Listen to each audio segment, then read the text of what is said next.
بسم اللہ الرحمن الرحیم۔ گزشتہ 23ویں تراویح کے اندر اللہ جل شانہ نے 26ویں پارے کی تلاوت کی توفیق عطا فرمائی۔ اس کا آغاز سورہ احقاف سے ہوتا ہے۔ 66 آیتوں اور 4 رکوع پر مشتمل یہ سورہ مبارکہ ہے، بلکہ 35 آیتوں پر مشتمل اور 4 رکوع پر مشتمل یہ سورہ مبارکہ ہے۔ احقاف یہ حق فن کی جمع ہے۔ احقاف کا معنی ٹیلوں کے اور اونچی چٹانوں کے آتے ہیں۔ اس سورت کی آیت نمبر 21 کے اندر اللہ جل شانہ نے قوم عاد کا ذکر فرمایا۔ قوم عاد وہ قوم جو حضرت نوح علیہ السلام کے بعد دنیا میں موجود تھی، اور ان کی طرف حضرت ہود علیہ السلام کو نبی بنا کر بھیجا گیا تھا۔ ان کا قیام جس علاقے میں تھا وہ اونچے اونچے ٹیلوں پر مشتمل تھا، اونچے اونچے چٹانوں پہاڑوں پر مشتمل تھا۔ تو اسی مناسبت سے ان کو قوم احقاف وہ قوم کہا جاتا ہے جو کہ احقاف یعنی ان مقامات پر تھی جو اونچے ٹیلوں والے تھی۔ یہ سورہ مبارکہ اس موقع پر نازل ہوئی جب حضور نبی اکرم صلی اللہ علیہ وسلم طائف کے سفر سے واپس تشریف لا رہے ہیں۔ آپ حضرات کے علم میں ہوگا کہ مکہ مکرمہ میں جب مشرکین کی ایذائیں حد سے بڑھی تو حضور نبی اکرم صلی اللہ علیہ وسلم نے اپنا پہلا سفر طائف کی طرف کیا، کہ یہ بات سوچتے ہوئے کہ کہیں وہ لوگ مسلمان ہو گئے تو ایک مسلمانوں کے لیے پناہ کی جگہ مل جائے گی، ٹھکانہ مل جائے گا۔ لہذا حضور علیہ السلام نے طائف کا سفر کیا، لیکن وہاں کے لوگوں نے جو رویہ رکھا وہ مشرکین مکہ سے بھی بدتر تھا۔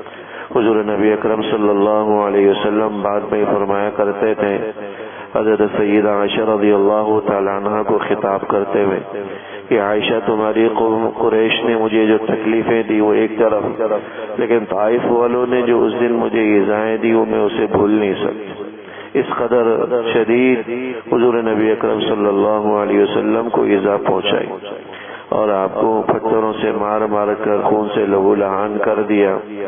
عذاب کا فرشتہ آیا بھی آپ سے اجازت مانگنے کے لیے کہ آپ اجازت دے دیجئے میں اس قوم کو دونوں پہاڑوں چٹانوں کے درمیان کچل کر رکھ دوں، کوئی بھی بچے نہیں، سب صفحہ ہستی سے مٹ کر رہ جائے۔ لیکن حضور نبی اکرم صلی اللہ علیہ وسلم نے شفقت کا معاملہ کیا اور فرمایا کہ اللہم اہد قومی فإنہم لا يعلمون، اے اللہ میرے ان ناواقف لوگوں کو آپ ہدایت دے دیجئے، یہ نہ سمجھیں، یہ سمجھتے ہیں۔ جس قدر خلق کا مظاہرہ کیا ہم اس کا تصور تک بھی نہیں کر سکتے۔ اس قدر ایذائیں دینے والوں کو آپ نے معاف کیا، اور ایسی ایذائیں جو ایک یوں کہہ لیں کہ شریف آدمی ان کا تصور بھی نہیں کر سکتے، لیکن حضور نبی اکرم صلی اللہ علیہ وسلم نے ان کو معاف۔ بہرحال اس موقع پر جب یہ حضور علیہ السلام وہاں سے تشریف لا رہے تھے واپس، تو واپسی میں ایک بستی پڑتی ہے وادی نخلہ کے نام سے، وہاں حضور علیہ السلام فجر کی نماز پڑھ رہے تھے۔ اسی موقع پر جنات کی ایک جماعت کا وہاں سے گزر ہوا اور انہوں نے حضور علیہ السلام کو قرآن پڑھتے ہوئے سنا، اور ایک ایسا کلام پڑھتے ہوئے سنا جو اس سے پہلے انہوں نے سنا نہیں تھا۔ تو وہ متعجب ہوئے، حیران ہوئے، اور وہ سب کے سب قرآن پاک کو سننے لگے۔ بالآخر وہ جنات کی پوری جماعت مسلمان ہو گئی اور اپنی بستی میں اور اپنے قوم میں جا کر انہوں نے ایمان کی دعوت دی۔ اللہ جل شانہ نے اس واقعے کو بھی یہاں پر بیان فرمایا۔ آیت نمبر 29 کے اندر وَإِذْ صَرَفْنَا إِلَيْكَ نَفَرًا مِنَ الْجِنِّ يَسْتَمِعُونَ الْقُرْآنَ، کہ جب ہم نے آپ کی طرف جنات کی ایک جماعت کو بھیجا جو آپ کا قرآن بڑا غور سے سن رہے تھے، فَلَمَّا حَضَرُوهُ قَالُوا أَنصِتُوا، جب قرآن کے پڑھنے کی آواز ان کے کانوں پر آئی تو کہنے لگے کہ ذرا خاموش ہو جاؤ، یہ بڑا عجیب سا کلام ہے، ذرا سن لیتے۔ تو قرآن کی تلاوت کے وقت خاموشی انہوں نے اختیار کی۔ اسی سے علماء نے یہ بھی مسئلہ بھی بیان کیا کہ جب قرآن کی تلاوت ہو رہی ہو تو انسان کو خاموشی کے ساتھ سننا چاہیے۔ اسی لیے جب امام قرات کرتا ہے تو حکم یہی ہے کہ مقتدی حضرات پیچھے قرات نہ کریں بلکہ خاموشی کے ساتھ سنیں، کیونکہ امام کی قرات وہ سب کے لیے کافی ہو جاتی ہے۔ بعض روایات کے اندر آیا کہ جب امام قرات کر لیتا ہے تو امام کی قرات یہ سارے مقتدیوں کی قرات ہوتی، کیونکہ امام ایک نمائندہ ہوتا ہے، اس لیے پیچھے پڑھنے کو یہ خلاف ادب اور مکروہ قرار دیا گیا اور اس سے منع کیا۔ اور اس سے بھی پتہ چلا کہ فلما حضروه قالوا انصتوا، انہوں نے بھی قرآن کو سن کر خاموش رہنے کی تلقین۔ بہرحال اس سورہ مبارکہ کے اندر جو دوسری بات بیان کی گئی وہ والدین کے ساتھ حسن سلوک کا ذکر کرتے ہوئے دو متضاد قسم کے پہلوؤں کو بیان کیا کہ دو قسم کی اولادیں ہوتی ہیں۔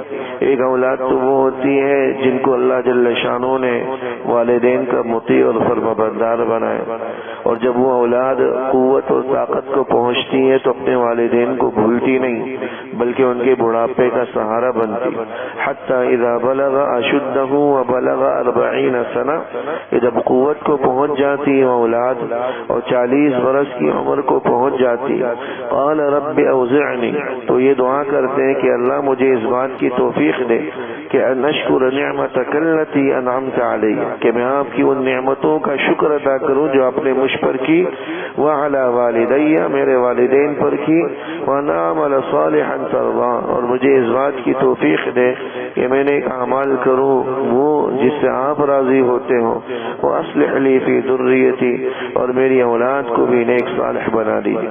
یہ اس اولاد کا ذکر کیا گیا جو اپنے والدین کے نافرمان، اسی کے بالمقابل دوسری ان اولاد کا ذکر کیا گیا جو اپنے والدین کے نافرمان ہوں، والذی قال لوالدیہ اف لکما، دوسری طرف وہ اولاد ہے جو اپنے والدین کو کہتے ہیں اف، یعنی تم پر ناز ہو، تم پر بڑا افسوس ہے، اتعیدانینی ان اخرج وقد خلت القرون من قبلی، کیا تم مجھ سے یہ کہتے ہو کہ مجھے مرنے کے بعد دوبارہ اٹھایا جائے گا، حالانکہ مجھ سے بھی پہلے کتنے لوگ مرے ان کو تو میرے سامنے نہیں اٹھایا گیا۔ یہ مشرک اولاد ہے جو والدین کی اچھی باتوں کو اور ان کی ایمان کی نصیحت کو اس طرح مذاق کے انداز میں اور اس طرح انداز سے اڑا دیا کرتے۔ دونوں قسم کے گروہوں اور اللہ جل شانہ نے طبقات کو بیان کیا۔ دوسری سورہ مبارکہ جو اس پارے کے اندر ہے وہ سورہ محمد ہے۔ سورہ محمد کو سورۃ القتال بھی کہا جاتا ہے۔ اس سورہ مبارکہ کے اندر اللہ جل شانہ نے جہاد اور جہاد سے متعلق کچھ احکام بیان فرمائے ہیں، بالخصوص جہاد کے اندر جو قیدی دشمنوں کے قید ہو جائے ان سے متعلق کیا تفصیل اور کیا احکام ہے، ان کے ساتھ حسن سلوک کا بھی حکم دیا گیا کہ جب تک تمہاری قید میں ہو ان کے ساتھ اچھا رویہ رکھو، پھر یا تو ان کو اگر سمجھو مناسب سمجھو تو قتل بھی کر سکتے ہو، ان کو اگر دیکھو کہ آزاد ہونے کے بعد وہ دوبارہ مسلمانوں کے خلاف منصوبے بنائیں گے تو ان کو مارا بھی جا سکتا ہے، یا تو فدیہ لے کر ان کو آزاد بھی کیا جا سکتا ہے، یہ احساناً بھی ان کو آزاد کیا جا سکتا ہے۔ یہ تینوں قسم کے طریقے اللہ جل شانہ نے بیان۔ یہ سورہ مبارکہ غزوہ بدر کے فوراً بعد نازل ہوئی۔ غزوہ بدر کے اندر جو مشرکین کے 70 کے قریب افراد قید ہوئے اور اس سے متعلق اختلاف رائے ہوا تھا کہ ان کے ساتھ کیا معاملہ کیا جائے، اللہ جل شانہ نے اس موقع پر اس کے متعلق احکام نازل فرمائے۔ سورہ محمد یعنی حضور نبی اکرم صلی اللہ علیہ وسلم کے نام پر ہے۔ قرآن کریم میں 4 سورتیں ایسی ہیں جن میں صراحتاً حضور کا نام لیا گیا، ورنہ پورے قرآن کریم میں آپ کو نام سے خطاب نہیں کیا گیا۔ یا ایھا النبی، یا ایھا الرسول، یا ایھا المزمل، یا ایھا المدثر، طٰہٰ، یاسین، القاب سے سرکار دو عالم صلی اللہ علیہ وسلم کو خطاب کیا، نام کہیں نہیں لیا، لیکن 4 سورتوں کے اندر اللہ جل شانہ نے ضرورتاً نام لیا تاکہ براہ راست نام لے کر آپ کی نبوت کو ثابت کیا جائے، آپ کی نبوت کا اس بات کیا جائے۔ ایک سورہ آل عمران کے اندر ہے اور دوسری اللہ جل شانہ نے سورہ احزاب کے اندر ما کان محمد ابا احد من رجالکم کہ محمد تمہارے مردوں میں سے کسی کے والد نہیں. تیسری سورہ محمد کے اندر ہے جس میں اللہ جل شانہ نے آپ کی نبوت اور رسالت کا اس بات کیا گیا کہ آمنوا بما نزل علی محمد وهو الحق من ربهم. حضور علیہ الصلوۃ والسلام پر جو کچھ نازل کیا گیا اس پر ایمان لاؤ وہی تمہارے رب کی طرف سے برحق. اور تیسرا سورہ فتح کے اندر جو اسی پارے کے اندر آ رہی محمد الرسول اللہ، یہ محمد اللہ کے رسول ہیں. یہ حضور نبی اکرم صلی اللہ علیہ وسلم کی نبوت اور رسالت کا اس بات کیا. اللہ جل شانہ نے سورہ مبارکہ کے اندر جنت کی ایک طرح سے منظر کشی بھی کی ہے. جنت کی 4 مختلف نہروں کو اس سورہ مبارکہ کے اندر بیان کیا، کیونکہ جہاد اور قتال یہ جنت کا مختصر ترین راستہ ہے جس میں انسان جو ہے وہ جان ہتھیلی پر نکلتا ہے. کوئی ضمانت نہیں ہوتی کہ وہ زندہ سلامت واپس بھی آ سکے گا یا نہیں آ سکے گا. وہ ہر دم ایک طرح سے موت کی دہلیز پر ہوتا. اللہ جل شانہ نے جنت کا تذکرہ کرتے ہوئے فرمایا کہ مثل الجنت التي وعد المتقون، جس جنت کا متقی لوگوں سے وعدہ کیا گیا، فیہا انہار من ماء غیر آسن، اس میں پانی کے میٹھے پانی کے چشمے ہوں گے اور وہ پانی بھی ایسا ہوگا کہ وہ جمنے زیادہ دیر ٹھہرنے کی وجہ سے اس میں کائی نہیں جمے گی اور نہ ہی بدبو اور سڑان کی جو ہے نا اس کے اندر کیفیت پیدا ہوگی. وانہار من لبن لم يتغیر طعمه، دودھ کی نہریں ہوں گی جس کا ذائقہ کبھی تبدیل نہیں ہوگا. ایسا نہیں ہوگا کہ زیادہ دیر رہنے کی وجہ سے وہ پھٹ جائے، خراب ہو جائے. وانہار من خمر لذۃ للشاربین، شراب کی نہریں ہوں گی، جنت کی شراب جو دنیا کی شراب کی طرح غلیظ اور بدبودار نہیں ہوگی، جو انسان کی عقل کو معاف کر کے سن کر کے رکھ دیتی. یہ ان لوگوں کے لیے ہے جو دنیا میں شراب سے خود کو بچا رکھا ہو جنہوں نے. وانہار من عسل مصفى، صاف شفاف شہد کی نہریں ہوں گی. ولہم فیہا من کل ثمرات، ہر قسم کے پھل میوجات. ومغفرۃ من ربہم، اللہ جل شانہ کی طرف سے مغفرت کا پروانہ. یہ ساری نعمتیں اللہ متقی لوگوں کو عطا فرمائے گا. اللہ جل شانہ ہم سب کے بھی نصیب اور مقدر میں کرے. اگلی جو سورہ مبارکہ اس پارے کے اندر آئی ہے وہ سورہ فتح ہے. سورہ فتح یہ سن 6 ہجری میں صلح حدیبیہ کے موقع پر نازل ہوئی. حضور نبی اکرم صلی اللہ علیہ وسلم اس سورہ کے حوالے سے فرمایا کرتے تھے کہ اللہ جل شانہ نے مجھ پر یہ ایک ایسی صورت نازل فرمائی ہے جو مجھے دنیا جہاں سے زیادہ محبوب ہے. یعنی دنیا اگر مال و متاع سے بھر بھی جائے تب بھی یہ صورت مجھے زیادہ محبوب اور عزیز، کیونکہ اس کے اندر اللہ جل شانہ نے فتح مکہ کی خوشخبری اور نوید سنائی. اور سن 6 ہجری کے 2 سال کے بعد سن 8 ہجری میں اللہ جل شانہ نے مکہ مکرمہ کو فتح فرمایا. صلح حدیبیہ کا تھوڑا سا پس منظر عرض کرتا چلو کہ سن 6 ہجری کا واقعہ ہے کہ حضور نبی اکرم صلی اللہ علیہ وسلم نے خواب دیکھا کہ آپ عمرے کے ارادے سے جا رہے ہیں اور حضرات صحابہ کا ایک بڑا لشکر آپ کے ساتھ. نبی کا خواب وحی ہوتا ہے. یہ بات آ چکی ہے کہ عام لوگوں کے خواب کی کوئی حیثیت نہیں، اس سے کوئی حکم ثابت نہیں ہوتا اور نہ ہی اس سے کوئی کسی قسم کا کوئی حکم لیا جا سکتا. لیکن نبی کا خواب چونکہ وحی ہوتا ہے اس لیے حضور علیہ الصلوۃ والسلام نے خواب دیکھا، حضرات صحابہ کے سامنے ذکر کیا. خواب میں اگرچہ یہ دکھلایا گیا تھا کہ آپ عمرے پر جا رہے ہیں اور یہ برحق تھا کہ آپ نے عمرہ کرنا تھا، لیکن اس کا کوئی وقت بتلایا نہیں گیا تھا کہ کب ہوگا یہ واقعہ. حضرات صحابہ کے سامنے ذکر کیا تو حضرات صحابہ کہنے لگے کہ اللہ کے رسول تیاری کر لیجیے، اتنے عرصوں سے برسوں سے حرم سے بیت اللہ سے دور ہیں، 6 سال ہو چکے ہجرت کو، لہذا سب کی یہ آرزو تھی کہ حرم جائے. لہذا 1400 صحابہ کرام کا ایک لشکر لے کر آپ علیہ الصلوۃ والسلام چلے عمرے کے ارادے سے، بلکہ لشکر نہیں تھا، 1400 حضرات صحابہ جس میں وہ ساز و سامان اور اسلحہ ان ساری چیزوں سے خالی اور جو ہے نا قربانی کے جانور تک کی حضرات لے کر گئے تھے. ابھی مکے سے کچھ دور تھے کہ اہل مکہ کو پتہ چلا اور وہ بالکل جو ہے نا اسلحہ اور ساز و سامان لے کر جنگ کے لیے آ گئے. حضور علیہ الصلوۃ والسلام کو وہیں رکنا پڑا. یہ حدیبیہ کا مقام، اس کو آج کل شمیسیہ کہا جاتا ہے، اس نام سے یہ مقام ہے، آج بھی جانا جاتا ہے. اور اس موقع پر مشرکین سے ایک معاہدہ اور صلح نامہ طے ہوا اس صلح کی شرائط بظاہر ایسی تھی جو مسلمانوں کے خلاف تھی. اس میں سے ایک شرط یہ تھی کہ اس سال تو ابھی تو مسلمان واپس چلے جائیں بغیر عمرے کے. حالانکہ اتنی محنت کر کے آئے، جانور لے کر آئے، سب کچھ کر کے، اور کوئی اور ارادہ نہیں. جبکہ بڑے بڑے مشرکین جو دوسرے قبیلوں کے آتے تھے بت پرست، ان کو عمرہ کرنے کی اجازت تھی، مسلمانوں کو اجازت نہیں تھی. دیکھتے یہ ہوا کہ اس سال مسلمان واپس چلے جائیں اور اگلے سال عمرے کے ارادے سے آئے، لیکن مکے میں صرف ان کو 3 دن رہنے کی اجازت ہوگی، 3 دن سے زیادہ نہیں. اور کوئی اسلحہ ساتھ نہیں لے سکیں گے، تلواریں ہوں گی وہ بھی میان کے اندر بند ہوں گی، اور بغیر جو ہے نا کسی اس کے آئیں گے اور 3 دن کے بعد فوراً وہاں سے نکل جائیں گے. ایک شرط اس میں یہ بھی رکھی گئی جو بظاہر مسلمانوں کے خلاف تھی کہ اگر کوئی آدمی کافروں میں سے مسلمان ہو کر مدینہ جائے تو مدینہ والے اسے پناہ نہیں دیں گے، بلکہ مدینے سے باہر نکال دیں گے، ہمیں واپس بھیج دیں گے. اور اگر کوئی مسلمانوں کا کوئی فرد کافر ہو کر مکہ چلا جائے تو اسے واپس نہیں بھیجا جائے گا. ایسی شرط تھی جو بظاہر مسلمانوں کے خلاف تھی.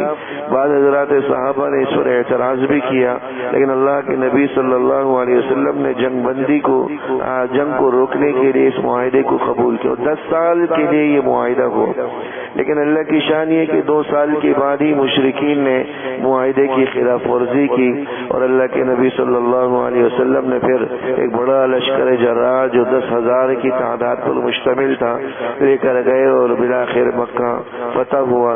یہ پورا واقعہ اس موقع پر اللہ جل شانہ نے اس سورہ مبارکہ کو سورہ فتح کے نام سے موسوم کیا گیا کہ یہ اس موقع پر نازل ہوئی، اور حضور علیہ الصلوۃ والسلام کو فتح مکہ کی خوشخبری اور نبی سنائی. اسی موقع پر ایک دوسرا واقعہ جو حدیبیہ ہی کے مقام پر پیش آیا، جس کو بیعت رضوان کہا جاتا، کہ جب مشرکین کی طرف سے یہ بات معلوم ہوئی کہ مسلمانوں کو داخلے کی اجازت نہیں ملے گی، تو حضور علیہ الصلوۃ والسلام نے ایک جو ہے حضرت عثمان غنی رضی اللہ تعالیٰ عنہ کو کچھ مذاکرات کے لیے مشرکین کے پاس بھیجا. ان کے پاس گئے، ادھر مشرکین نے افواہ اڑا دی کہ حضرت عثمان غنی رضی اللہ تعالیٰ عنہ کو شہید کر دیا. حضور علیہ الصلوۃ والسلام کو اس بات سے اتنا رنج ہوا کہ آپ نے اسی درخت کے نیچے جہاں آپ قیام پذیر تھے حضرات صحابہ سے موت پر بیعت کہ ہم اس وقت تک واپس نہیں لوٹیں گے جب تک کہ حضرت عثمان غنی کے خون کا بدلہ نہیں لے لیتے. یا تو ہم شہید ہو جائیں گے یا تو خون کا بدلہ لیں. اور آپ علیہ الصلوۃ والسلام نے اپنے دست مبارک کو حضرت عثمان غنی رضی اللہ تعالیٰ عنہ کا ہاتھ قرار دے کر بیعت کی. اس کو بیعت رضوان کہا جاتا ہے. اللہ جل شانہ نے ان حضرات صحابہ کے لیے بھی خوشنودی کا اور رضوان کا پروانہ عطا کیا. بیعت رضوان اس لیے کہتے ہیں کہ اسی موقع پر یہ آیت نازل ہوئی، لقد رضی اللہ عن المؤمنین، اللہ ان ایمان والوں سے راضی ہوا، اذ یبایعونک تحت الشجرہ، جو درخت تلے آپ کے ہاتھ پر بیعت کیا کرتے. یہیں سے حضرات صحابہ کے لیے رضی اللہ عنہم ورضوا عنہ کا لقب جاری ہوا. آج بھی ہماری زبانوں پر کسی صحابی کا نام آتا ہے تو بے ساختہ رضی اللہ کے الفاظ آ جاتے ہیں. یہ قرآن کریم نے اللہ جل شانہ نے ان حضرات صحابہ کے لیے استعمال فرمایا. یہ پورا واقعہ بھی، اب اس واقعے سے ہمیں جو سبق ملا وہ یہی ہے کہ بظاہر دیکھا جائے تو وہ شرائط مسلمانوں کے خلاف ہے، لیکن اللہ نے اس کے اندر کتنی خیر رکھی کہ اس کو فتح مبین قرار دی. تو کس چیز کے اندر اللہ نے خیر و بھلائی رکھی ہے اس کا انسان کو پتہ نہیں چلتا. عسیٰ ان تحبوا شیئا وهو شر لکم، بہت سی چیزیں ایسی ہوتی ہیں جنہیں انسان اچھا سمجھتا ہے لیکن وہ انسان کے لیے اچھی نہیں ہوتی. اسی صورت کے اندر اللہ جل شانہ نے حضرات صحابہ رضوان اللہ تعالی علیہم اجمعین کی شان بھی بیان کی کہ یہ وہ لوگ ہیں جو آپ کے ساتھ ہیں، اشداء علی الکفار، کافروں پر بڑے سخت، رحماء بینہم، ایک دوسرے کے لیے بڑے نرم دل، تراہم رکعا سجدا، جب آپ ان کو دیکھتے ہیں تو کوئی رکوع میں ہوتا ہے، کوئی سجدے میں ہوتا ہے. یبتغون فضلا من اللہ ورضوانا، واللہ کی فضل اور اللہ کی خوشنودی کے طلبگار ہوتے. یہ اللہ جل شانہ نے ان حضرات کی مدح بیان کی اور حضرات صحابہ کی پوری جماعت بغیر کسی تخصیص کے اللہ جل شانہ نے ان سب کو جو ہے نا یہ اللہ کی رضا اور خوشنودی کا طلبگار قرار دیا اور ان کے لیے جنت اور مغفرت کا وعدہ فرمایا. بغیر حضرات بغیر کسی تفریق کے سارے حضرات صحابہ رضوان اللہ تعالی علیہ مجمعین کے لیے یہ خوشخبری. اور اسی سورہ مبارکہ کے اندر اللہ جل شانہ نے لقد صدق اللہ رسولہ الرؤیا اس خواب کا بھی ذکر فرمایا جو حضور علیہ الصلوۃ والسلام کو دکھلایا گیا تھا کہ آپ عمرہ کر رہے. اور اس آیت میں آیت نمبر 27 کے اندر لقد صدق اللہ رسولہ الرؤیا بالحق کہ اللہ نے اپنے رسول کے خواب کو سچ کر دکھایا. لتدخلن المسجد الحرام کہ تم انشاءاللہ تعالی ضرور بھی ضرور مسجد حرام میں داخل ہوگے امن کے ساتھ. محلقین رؤوسکم ومقصرین اپنے بالوں کو منڈا کر یا بالوں کو چھوٹا کر کے. یہ اللہ جل شانہ نے خوشخبری بھی سنائی. بعض علماء نے اس آیت مبارکہ کے ذیل میں یہ تجربہ بھی بیان کیا اگرچہ کوئی حدیث نہیں ہے لیکن تجربہ ہے کہ اس آیت مبارکہ کثرت کے ساتھ پڑھنا یہ بار بار حرمین کی زیارت کی توفیق نصیب ہوتی ہے من جانب اللہ. اس لیے کوئی آدمی اگر اس آیت کو یاد کرے اور کثرت کے ساتھ پڑھے اللہ جل شانہ کی ذات سے امید ہے کہ حرمین کی زیارت اللہ اس کے نصیب میں کرے گا, اللہ اس کے مقدر میں کرے گا. اللہ جل شانہ ہم سب کو بھی وہاں کی بار بار مقبول حاضری نصیب فرمائے. اس صورت کے اندر جو دوسری سورہ مبارکہ ہے جو سب سے بڑی اہمیت کی حامل صورت ہے سورہ حجرات کہلاتی. حجرات حجرہ کی جمع ہے. حجرہ کمرے کو کہا جاتا ہے. اللہ جل شانہ نے اس سورہ مبارکہ کے اندر حضور نبی اکرم صلی اللہ علیہ وسلم کی حجرہ مبارکہ کا ذکر کرتے ہوئے حضرات صحابہ اور ملنے والوں کو یہ ادب بتلایا کہ جب آپ کو آواز دیں تو عام لوگوں کی طرح آواز نہ دیا کریں. بہت سے اعرابی دیہاتی لوگ حضور سے ملنے کے لیے جب آتے تو باہر سے ہی آواز دے دیا کرتے تھے یا محمد ہماری بات سنو. تو منع فرمایا اور فرمایا کہ تم باہر نکلنے کا انتظار کیا کرو, آوازیں دے کر باہر نہ بلاؤ. اس سورت کو سورۃ الاخلاق والآداب کا بھی نام دیا گیا کہ اس سورت کے اندر اللہ جل شانہ نے اخلاق اور آداب کو خصوصیت کے ساتھ بیان فرمایا. سر فہرست حضور نبی اکرم صلی اللہ علیہ وسلم سے متعلق کچھ آداب بتلائے گئے. یا ایھا الذین آمنوا لا تقدموا بین یدی اللہ ورسولہ, اللہ اس کے رسول کے آگے مت بڑھو پیچھے چلا کرو. اس لیے اس سے یہ بھی ادب بتلایا کہ بزرگوں کے ساتھ چلتے ہوئے بھی ادب یہ ہے کہ انسان پیچھے چلنے کا اہتمام کرے. دوسرا ادب بتلایا گیا کہ لا ترفعوا اصواتکم فوق صوت النبی, نبی کی آواز پر تمہاری آواز بلند نہ ہو.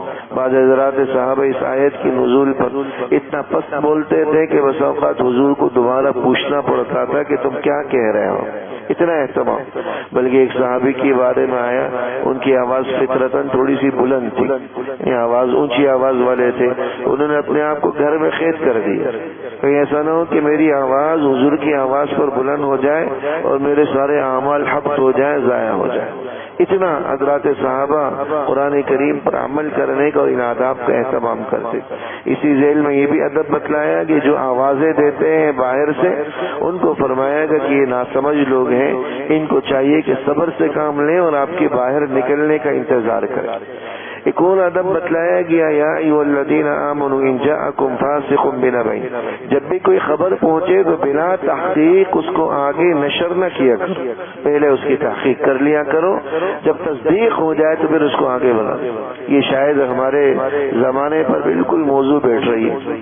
ہمارے یہاں کی مزاج اللہ معاف کرے یہی بحث بن چکا ہے کہ ذرا سی کوئی بات اور خبر ملتی ہے تو فوراً بغیر تحقیق کے ہم اس کو نشر کر دیں, بغیر تحقیق کے پھیلا دیتے ہیں کہ واقعتاً وہ درست بھی ہے یا نہیں. پچھلے دنوں کسی ساتھی نے ایک پوسٹ بھیجی جس میں لکھا ہوا تھا کہ امام کعبہ نے یہ عمل تجویز کیا ہے کہ طاقتوں میں یہ عمل کریں, یہ عمل کریں, یہ عمل کریں. حوالہ نام کی کوئی چیز نہیں, اور امام کعبہ کے آگے شیخ عبد الرحمان سدیس آج کی جو تصویر لگی ہوئی تھی گویا کہ انہوں نے یہ عمل بتلایا ہے, اس کی کوئی سر پیر نہیں, لیکن لوگ اس کو آگے پھیلا رہے, آگے اس کی جناب فارورڈ کیا جا رہا ہے, آگے اس کو نشر کر رہے ہیں. یہ نہیں دیکھتے کہ بھائی خبر آئی کہاں سے ہے، ان کی کسی اس میں آئی ہو، کسی جو ہے نا چینل میں آئی ہو، انہوں نے کسی واعظ میں کہی ہو، کچھ بھی نہیں، لیکن پھیلایا جا رہا ہے اور اس کو آگے نشر کیا جا رہا ہے، اس کو آگے منتقل کیا جا رہا ہے، اور طرح طرح کی باتیں، طرح طرح کی چیزیں بغیر تحقیق کے لوگ بزرگوں کے نام پر بیان کر دیا کرتے ہیں۔ اس میں اللہ جل شانہ نے ادب بتلایا۔ اسی طرح ایمان والے سارے ایک دوسرے کے بھائی بھائی ہیں، اللہ جل شانہ نے ان میں مختلف آداب بیان کرتے ہوئے ایک دوسرے کا تمسخر اور مذاق اڑانے سے منع فرمایا۔ لا يسخر قوم من قوم عسى ان يكونوا خيرا منهم، کہ کون کس سے بہتر ہے، کیونکہ مذاق اڑانا یہ اس بات کا نتیجہ ہوتا ہے کہ انسان سامنے والے کو حقیر سمجھ رہا، کون اللہ کے یہاں مقام مرتبے والا اس کے علم میں۔ ادب بتلایا گیا کہ ولا تلمزوا انفسکم، ایک دوسرے کو طعنے مت دو، ایک دوسرے پر الزام تراشیاں نہ کرو، ایک دوسرے پر عیوب نہ لگاؤ، ولا تنابزوا بالالقاب، ادب بتلایا کہ ایک دوسرے کو برے ناموں سے، چڑھنے والے ناموں سے مت پکارو۔ کوئی نام کسی کی چڑ بن جاتی ہے، کسی کی چال میں لڑکھڑاہٹ ہے تو لنگڑا بول دیا، آنکھوں میں بینائی میں کمزوری ہے اس کو کانا بول دیا، طرح طرح کے القاب، کسی کا قد چھوٹا ہے ٹھگنا بول دیا، کوئی چڑ بن جاتی کسی کی، اللہ جل شانہ نے صاف لفظوں میں اس کو منع فرمایا کہ اس کو بیان مت کرو۔ ولا تنابزوا بالالقاب، برے ناموں سے مت پکارو، بئس الاسم الفسوق بعد الایمان، اس کو فرمایا کہ ایمان کے بعد سب سے بدترین گناہ یہی ہے کسی کو برے نام سے پکارنا، چڑھنے والے نام سے پکارنا۔ ادب بتلایا گیا کہ بدگمانی سے بچ، ان بعض الظن اثم، کی بدگمانی بڑا گناہ ہے، بدگمانی کسی سے غلط رائے قائم کرنا بغیر کسی ثبوت کے، بغیر کسی دلیل، اور یاد رکھیے بدگمانی سارے فسادات کی جڑ ہے۔ یہ ہمارے گھروں میں جو جھگڑے ہیں، ساس بہو کے جھگڑے کہہ رہے ہیں آپ، نندوں کے ساتھ جھگڑے، یا گھر کے افراد میں آپس کے جھگڑے، ان سب کے پیچھے جو چیز کار فرما ہوتی ہے وہ بدگمانی ہوتی ہے۔ ساس بہو کے حوالے سے بدگمان، بہو ساس کے حوالے سے بدگمان، بھائی ایک دوسرے کے حوالے سے بدگمان، اعزا اقربا ایک دوسرے کے حوالے سے بدگمان، شاید اس نے میرے اوپر کوئی عمل کروا دیا ہے جس کی وجہ سے یہ پریشانیاں، ذرا سے انسان پر حالات آتے ہیں، بیماری آتی ہے، فوراً بدگمانی قائم ہو جاتی ہے، بغیر ثبوت کے، بغیر شرعی شہادت کے اس طرح کی بدگمانی قائم کر لینا یہ شرعاً حرام گناہ کے زمرے میں، اور ہمارے دھڑلے سے لوگ اس قسم کی الزام تراشیاں کرتے رہے کہ ہم جانتے ہیں فلاں عامل صاحب نے بتلایا ہے کہ تمہارے کسی قریب نے تم پر جو ہے عمل کروایا، بس وہ عامل صاحب کی بات پر ایسا ایمان لے آئے کہ اللہ کے حکم کو فراموش کر بیٹھے، اللہ کیا کہہ رہا ہے اور آپ کیا کہہ رہے ہیں۔ وہ عامل یہ عامل ہوائیاں چھوڑتے ہیں، اس کے علاوہ ان کی کچھ بھی حیثیت نہیں، یہ تعویذ گنڈوں کے اور عاملیات کے چکروں میں نہ پڑے اور نہ ہی اپنے ایمان اور عقائد کو خراب کریں، قرآن پڑھنے کا اہتمام کریں، یہ صحیح سے بڑا عمل ہے۔ لوگ عاملوں کے چکر میں آ کر اپنے ایمان کو بھی خراب کرتے ہیں، اپنے مال کو بھی ضائع کرتے ہیں، اور اپنے اعزا اقربا ان سے بھی بدگمان ہو کر رشتے ناطے توڑ بیٹھتے۔ سب سے بڑی جو ہے نا مصیبت ہمارے معاشرے کے اندر ان عاملوں کا وجود ہے، اور ہمارے لوگوں کا ان کی طرف رجوع، لائن لگی ہوئی ہوتی ہے عاملوں کے پاس۔ سب سے بڑا کاروبار اور دھندا اس زمانے کے اندر یہ عملیات کرنے والوں کا، عاملوں کا۔ نیک عاملین، خیر خواہ عاملین تو بہت کم پائے جاتے ہیں، ایسے بھی ہیں جو اللہ والے ہیں، لیکن اکثریت وہ ہیں جو کاروبار کے طور پر اس چیز کو چلا رہے ہوتے ہیں، اور لوگ رشتے ناطے ساری چیزوں کو تباہ و برباد کر کے رکھ دیتے ہیں ان چیزوں کے آڑ پر۔ ادب بتلایا کہ ولا تجسسوا، لوگوں کے ٹوہ میں مت پڑو کہ وہ کیا کہہ رہا ہے، میرے خلاف کوئی منصوبہ پلاننگ تو نہیں کر رہا۔ ولا یغتب بعضکم، غیبت سے منع فرمایا گیا، اور غیبت کو یوں قرار دیا گویا کہ وہ اپنے مردہ بھائی کا گوشت کھا رہا ہے۔ فرمایا کہ سارے انسان برابر ہیں، کوئی کسی سے افضل نہیں، ہاں کسی کے اندر اگر کوئی معیار ہے، ان اکرمکم عند اللہ اتقاکم، تم میں سب سے زیادہ اللہ کا مقرب ہے جو سب سے زیادہ متقی اور پرہیزگار۔ اللہ کی معیار فضیلت کا تقوی ہے، اس کے علاوہ کچھ نہیں۔ سورہ قاف اس پارے کے اندر ہے، 26ویں پارے کے اندر اس سورت کا جو بنیادی موضوع ہے وہ اللہ جل شانہ نے آخرت کا منظرنامہ بیان کیا ہے. اسی ذیل میں فرمایا گیا کہ ہم وَنَحْنُ أَقْرَبُ إِلَيْهِ مِنْ حَبْلِ الْوَرِيدِ، ہم انسان کی شہرک سے بھی زیادہ قریب. انسان مانگ کر تو دیکھے اللہ سے دھیان اور خلوص اور توجہ کے ساتھ. اللہ جل شانہ نے وَجَاءَتْ سَكْرَةُ الْمَوْتِ بِالْحَقِّ، سکرات موت کی جو حالت ہے اس کو بیان فرمایا. جنت جہنم کا ذکر ہے. یوم نقول لجہنم هل امتلأت، کل قیامت والے دن جب جہنمیوں کو جہنم میں ڈال دیا جائے گا، اللہ جہنم سے کہے گا کیا تیرا پیٹ بھر گیا؟ جہنم کہے گی کہ وتقول هل من مزید، مجھے تو مزید چاہیے، میرا پیٹ نہیں بھرا. روایات کے اندر آیا ہے کہ اللہ جل شانہ اپنا قدم مبارک اس جہنم پر رکھیں گے، تب وہ دب جائے گی اور کہے گی کہ بس بس اب میرا پیٹ بھر گیا، مزید کی مجھے حاجت نہیں. جنت کا ذکر کرتے ہوئے اللہ جل شانہ نے متقی لوگوں کے لیے نعمتوں کا وعدہ فرمایا. سورہ زاریات کا ایک حصہ پڑھا گیا. سورہ زاریات ہواؤں کو کہا جاتا ہے. ان ہواؤں کی قسم جو ذرات کو، گرد و غبار کو اڑانے والی ہیں، بادلوں کو لے جانے والی ہیں، نرمی کے ساتھ چلنے والی. 4 قسمیں کھا کر اللہ جل شانہ نے آخرت کا وعدہ فرمایا کہ انما توعدون لصادق، کہ جس چیز کا تم سے وعدہ کیا جا رہا وہ پر حق ہے، یعنی قیامت کا. یا تو ایمان والوں کو جنتیں ملیں گی، نعمتیں ملیں گی، یا اگر ایمان پر اللہ معاف کرے، ایمان پر موت نہیں ملتی، کفر پر ہوتی ہے تو جہنم، جو جہنم کی نہ ختم ہونے والی سزائیں اس کا منتظر ہوں گی.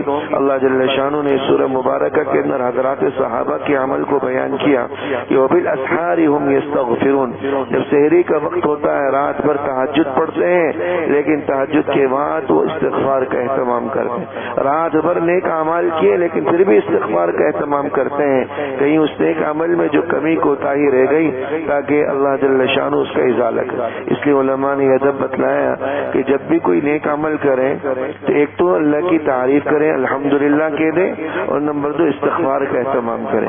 الحمدللہ اس لیے کہ اللہ نے اس عمل کی توفیق دی، اللہ تیرا شکر. استغفر اللہ اس لیے کہ اس میں جو کوتاہی ہوئی ہے اس کا استغفار ہو جائے. نماز پڑھی اس کے بعد ادب ہے اللہ اکبر کہہ لیں یا الحمدللہ کہہ لیں، اور 3 دفعہ استغفر اللہ استغفر اللہ استغفر اللہ پڑھ لیں.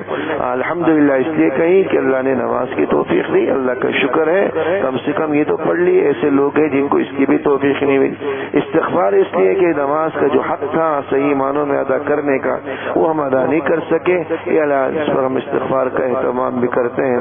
اللہ جل شانہ عمل کرنے کی توفیق عطا فرمائے. ربنا تقبل منا انك انت السميع العليم وتب علينا انك انت التواب الرحيم. وصلى الله تعالى على خير خلقه محمد وآله وصحبه برحمتك يا ارحم